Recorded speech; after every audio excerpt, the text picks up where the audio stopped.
Bonjour, je m'appelle Eric. Je suis professeur de l'anglais, mais je suis un étudiant de français aussi.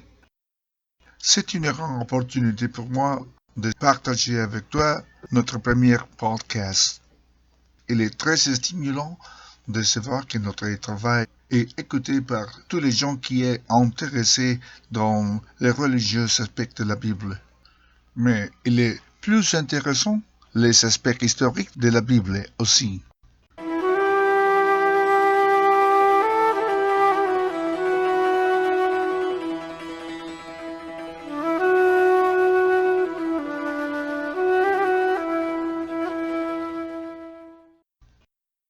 Pendant des milliers d'années, on croyait que le judaïsme a été une religion monothéiste, mais apparemment ce n'est pas vrai.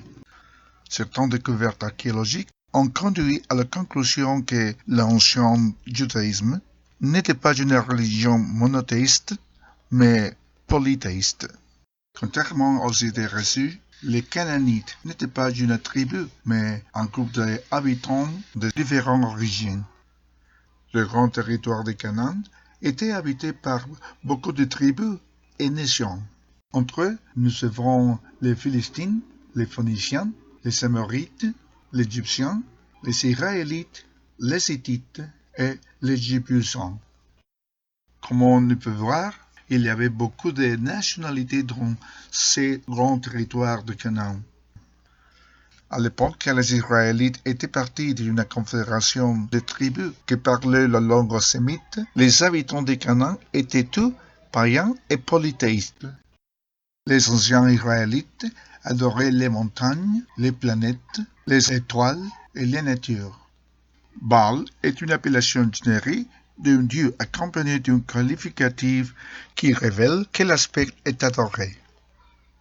Baal Macondi, dieu des danses sacrées, Baal Shaman, dieu du ciel, Baal Bek, le Baal solaire, le dieu sémite Belzébuth, et surtout Baal Hamon, le terrible dieu des Carthaginois.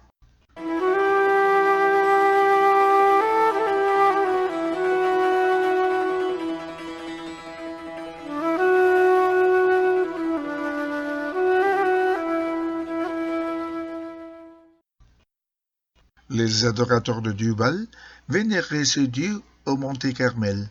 Roi 18 nous raconte l'histoire de Élie au mont Carmel. C'est une histoire d'un défi. 450 prophètes adorateurs du Baal défient Élie pour démontrer qui est le vrai Dieu des Israélites.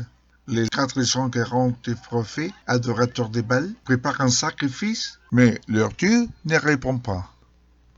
Nous connaissons déjà le reste de l'histoire. Élie prépare le sacrifice et l'Éternel lui répondit avec le feu. Ayant perdu le défi, les 450 fidèles du Baal ont été tués par le peuple sous le commandement d'Élie.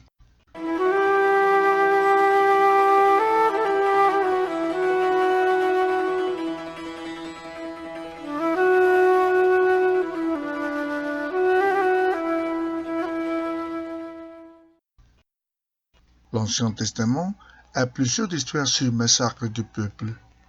Le dieu Baal ou d'autres dieux pagans ont influencé sur la mort de beaucoup de gens. Quelle sorte de Dieu amoureux et miséricordieux est lequel que la Bible nous raconte?